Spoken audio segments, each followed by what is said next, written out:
Already have a product-based business? Ready to stop guessing at your revenue and start building consistency? In this episode, I'm sharing the 7-step roadmap to launch your subscription box in 90 days or less. From pricing and product planning to audience building and launch strategy, this is the episode that turns your one-time buyers into reliable monthly subscribers. Welcome to the Launch Your Box podcast with weekly tips, tricks, and strategies to start, launch, and grow your subscription box. Now, here's your host, Sarah Williams. Welcome back to the Launch Your Box podcast. In today's episode, I want to talk about turning the business that you already have into something more consistent and more scalable. If you're selling products online or in person and you're tired of starting over at zero every single month, a subscription box can change everything. I started mine because I wanted to create this intentional experience and I also wanted that reoccurring revenue. I wanted to know what was coming in every single month and not just cross my fingers and hope I had a good weekend of sales. And you already have the hardest part because you have products that a customer already loves. You've got an audience, you've got proof of concept. Now it's all about putting that into a subscription box. So if you have a product-based business already, I'm going to walk you through these 7 steps today. I've broke them down so that you can follow this all the way from idea to launch in 90 days or less. And so, whether you're listening while maybe you're packing orders or you're driving your kids around town, this episode is going to help you take action. So, let's get into it. So, step 1. Many people overcomplicate this step, but step 1 is just simplifying your tech. Okay. Tech isn't the hard part about launching a subscription. So I don't want you to let it slow you down. Like it froze me for a while. I was so worried about how I was going to make this work tech wise that I sat on my idea for over 18 months. But there's really only 2 platforms that I recommend and that I teach inside Launch Your Box. And that is either Shopify or WooCommerce. So you don't need to go out there and research like dozens and dozens of potential websites. You just need to pick either Shopify or WooCommerce and move forward. And if you are one of those, like, I want to DIY it, I want to do it myself, then I would go Shopify. I think it's the easiest, simplest thing to get a website up. If you'd rather hire somebody, they may choose WordPress, which is the WooCommerce combination, or Shopify. So it doesn't matter which one you pick, but you need to get started. You got to just pick one and move forward. And I want you to hire help because if tech isn't your strength, you will sit on that for a long time, just like I did. You've got to get this set up and you've got to get it set up right. So if you're not techie, go ahead and hire that out.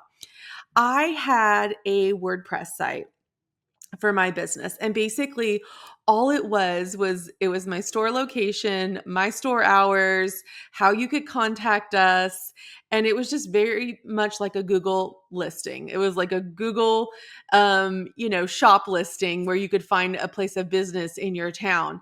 And so because I already had it on WordPress, I used WooCommerce to set up my subscriptions. And I hired help to make sure one, it got done, because if I had to learn how to set up my own website, that was going to take me months. And I didn't want to take months with this. And so I wanted to make sure it got done in a timely manner, and I wanted to make sure it was done right. Now, once you feel like you've got the tech in motion, it's time to decide what goes in that subscription box. And the cool part about being a product-based business owner already is that you already know what your customers love. So we're going to use our best sellers to build this box. And so step 2, choose what goes in this box. Okay. So the goal here is to curate something that gives you an ability to scale. Okay. As a product-based business owner, you already have the luxury of knowing what sells. So you have sales data that you can go look at. And what I want you to look at is look at your sales data and decide, what are your top 3 to 4 best-selling categories? Like what sells the best in your store? For me, graphic tees was always a number one seller. I would sell a graphic tee every time one hit the floor in my retail shop. I sold tons of purses and totes and bags. They were great for every day. They were great for seasons and holidays. So that was my number 2. And number 3 was accessories. I mean, accessories of all kinds. So I was selling earrings and bracelets and scarves and tumblers and all kinds of accessories. And so I took those 3, my best selling categories, and I decided to build my subscription box around it. And there were things that weren't scalable in my business. So one of my other really top selling categories at that time was hand painted door hangers. And I had to eliminate this from this lineup because it wasn't scalable for me. It was going to be okay if I sold 20 or 40 even, but if I started to sell hundreds, that was going to be so stressful and so much work. So I want you to think about what is your best selling categories that are also scalable. So these 3 categories were very consistent. I sold them every day. They were easy for me to buy, like they were easy for me to buy wholesale. Eventually, I started sourcing them from overseas. And a lot of these products were lightweight, so I could scale this very easily. Okay, so let's think about that. What can I purchase easily for this box? What's going to ship well? Because those are some hard lessons learned along the way. And does it have a good high perceived value? So a lot of times little items have a lower perceived value. If you were to get a necklace or a ring or an ankle bracelet and you just had a bunch of little items in a box, they have a low perceived value. So high perception is more of the bigger items. I want you to think about that as we start to walk through this process. But step number 2, you've got to figure out what goes in the box. And so we're going to start with some of those categories and we're going to go deeper in step 4 here in just a minute. Okay.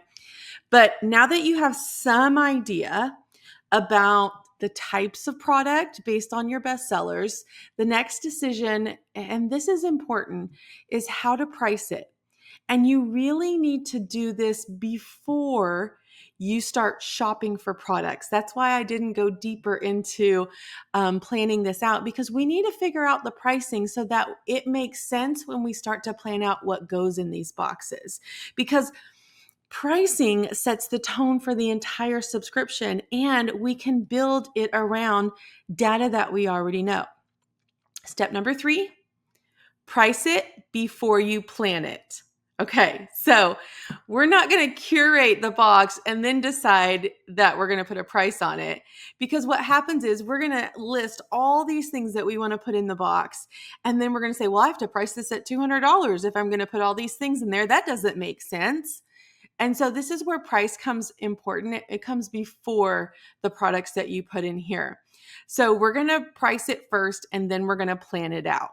Now, because you're a product-based business owner already, I want you to use your average order value.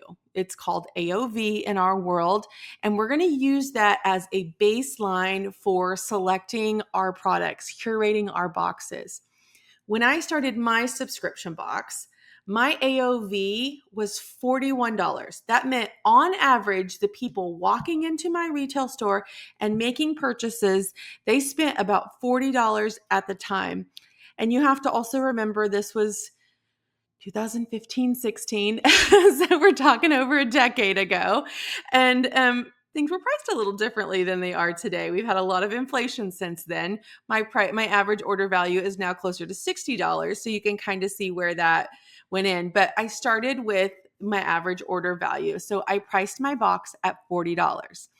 This allowed me to deliver a really great experience while maintaining profit margins and understanding how much I could spend to curate a box and not overspending.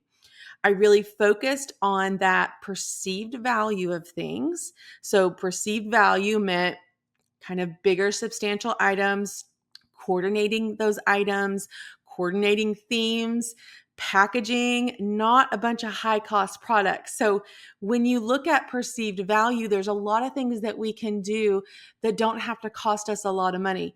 To coordinate the items in my box, that doesn't cost me extra money. It just means piece one goes with piece two and goes with piece three as well. When I curate color combos or color palettes or themes, it just means it all goes together, and that creates a better perceived value and a better experience. It's not about how much stuff I can put in that box, but how much of perceived value I can provide. And while you're doing this, while you've got your box price, we've got to keep an eye on profit. And your profit includes your product cost, your packaging cost, and your shipping. So what is your margin on that box? That's really, really important. So think about that as we start to plan in the next step. But once your price is locked in, now it's time to start curating what this looks like, not only for month one, but we really need to map this out for several months so that we have a good idea of what this could look like, because that's going to help us in so many ways. It's going to help us with pricing, number one. It's going to help us with packaging. What kind of packaging will I need? Can I buy it in bulk so it lasts for more than just month one?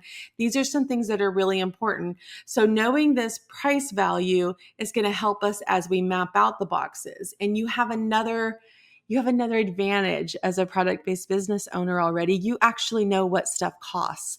A lot of brand new business owners, they don't know, they don't understand. So they plan out these big, beautiful boxes, and then they're very disappointed when they go to purchase things because they don't understand the price of things. So let's dig in to step number 4. Now that we've figured out our best-selling categories, we figured out the pricing, we want to plan out 6 months of boxes. This really helps you map out what this will look like, because we can't just figure out month one and then, oh, when I get that one sold, then I'll figure out month two. But planning out 6 months at a time really gives you the consistency that you need in the business. It gives you the confidence that you need to continue to do this month after month. And it really gives you space to grow this. We do not want to be winging this month after month after month. Talk about stress. That is going to cause you way too much stress. You're going to feel pressure. You're going to make mistakes. Okay.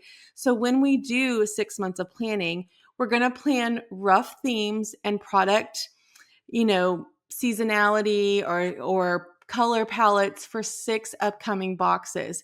We can do that with different product categories, different seasonal tie-ins, maybe different behavior patterns for the time of year. And I know that sounds a little like, what are you talking about, Sarah? But I have a free workshop and I go really in depth with this 6 months planning in it. It's a completely free workshop. You can find it at 6in60workshop.com. That link will be in the show notes for you. But I use this to plan everything out in 60 minutes. So I'm going to walk you through the brainstorming activity that I do every single time I dig into the 6 in 60 workshop. I plan it every 6 months. I do this exact formula every 6 months to plan my subscription boxes. And so I'm teaching you this to not only map out what this looks like right now for your first 6 months, but you can use this process over and over and over again. And it's really going to help you understand what you need and how this is going to look for you. But the goal here is not perfection. Like, you don't have to get it perfect. You don't have to get it right. What you want is clarity on what this looks like for you. You've got to have the vision for this to be long-term. And if you can't do that for 6 months, it's going to be really hard to do this for long-term. So I want you to really dig into this. And the feedback I get from the 6 in 60 workshop is how eye-opening it is, how many changes, what they thought they would do to what they actually do after going through this process.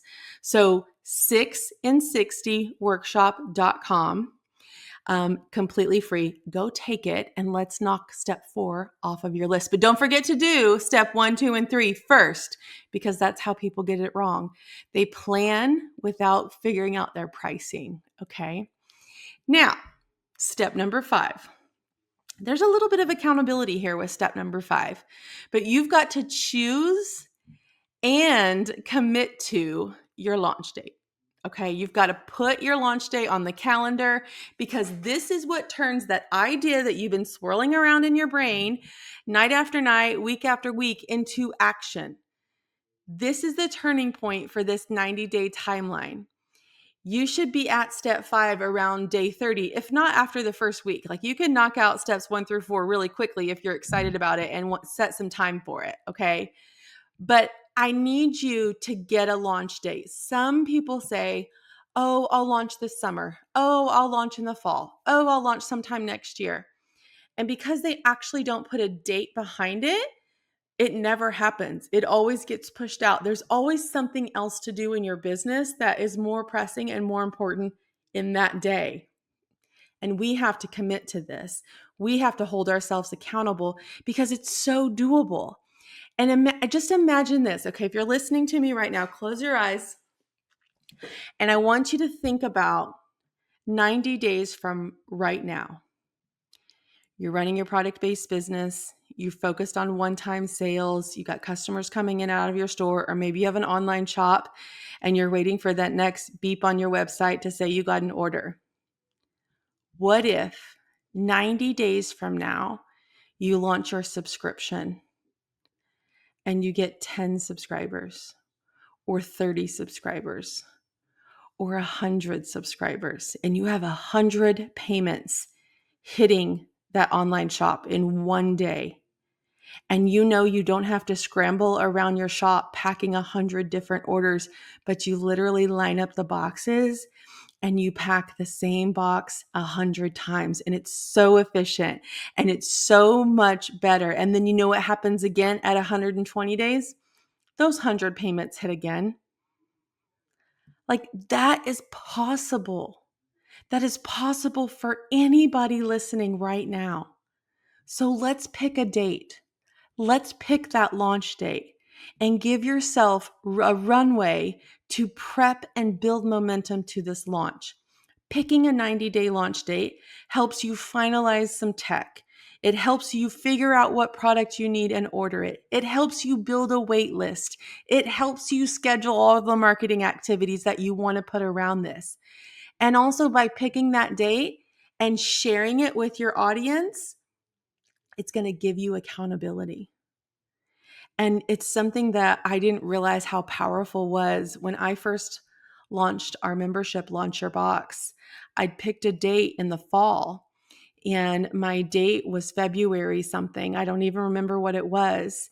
And I had picked this date for back in August, and it gave me all the time I needed to build the membership and do all the marketing and build my audience and all the things that I wanted to do, because I was starting this whole thing from scratch.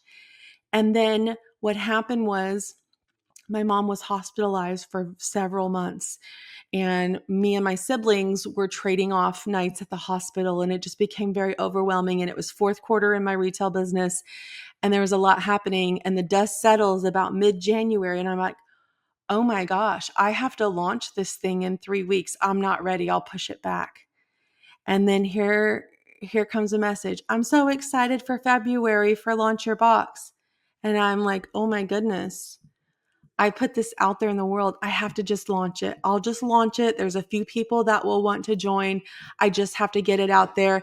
And I pushed forward and I launched Launch Your Box, and I got 105 members with not a lot of runway, with not a lot of prep, with not a lot of time, because I was dealing with other things.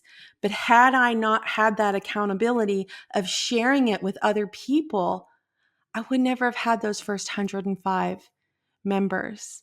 And then my next launch, I got 400 members. And then my next launch, I got 900 members. And it was the most incredible year building Launch Your Box. But if I would have kept pushing it back, it may have never happened that year. And so this is the ultimate accountability, is picking a date, committing to it, and sharing that with your audience so they can hold you accountable. With that launch date locked in, it's time to start a wait list. So step number 6, we're going to build a wait list and create some launch momentum. So this is where your pre-launch runway starts and really where the momentum really starts to begin. So this is when we make the announcement that, hey, I'm starting a subscription box. Here's my date.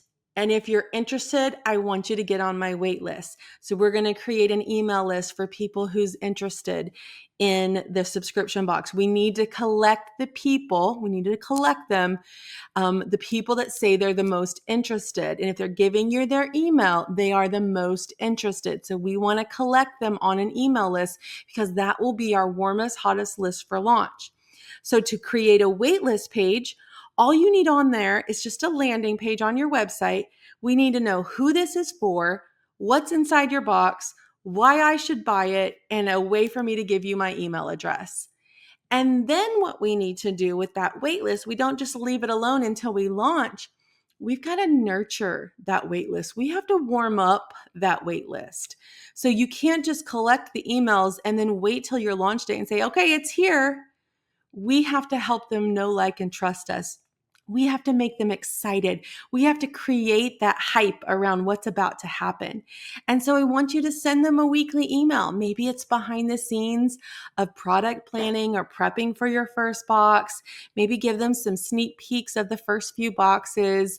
You could do all kinds of things. Talk about your why, talk about what you're doing that week to prep for your launch or to prep for your subscription box. So we got to get the wait list up. We've got to collect the people. Even if it's a small list of people, it will convert well if you spend time nurturing it. So step number 6, build a wait list and create some launch momentum. Now it's time to launch. So we've talked about all the things, but execution is everything right now. And I know there's a lot of perfectionists listening, and I don't want you to hold yourself back. We've got to get this notion of it has to be perfect, or I have to have all the things the way I want it before I can launch it. And that's absolutely not true. Get the first box finalized. Order your product, get your packaging, and then I want you to test everything on your checkout process. And don't wait till the night before you're supposed to launch. Don't wait till the morning of launch when people have problems checking out. I see this over and over and over again. Do it days before, do it weeks before, so you can fix anything that needs fixing. And you know what? There's a lot of things that will need fixing. There's guaranteed to have at least one thing that's going to need fixing. So walk through your checkout process. I want you to check your payment. I want you to make sure your email triggers. I want you to make sure you have shipping set up. Like, let's test ship one if you've never shipped anything. And then we got to prep for our launch week. So inside Launcher Box, we have a whole module dedicated to launching, and we go over all the marketing things that you need to do, emails, lives, social posts, ads, anything that you are is involved in your launch. We have a plan for that. We have a calendar for that. We have swipe files for that. So we need to do that. And then you need to launch with confidence. You've got to launch with confidence and excitement, whether you have it all together or not.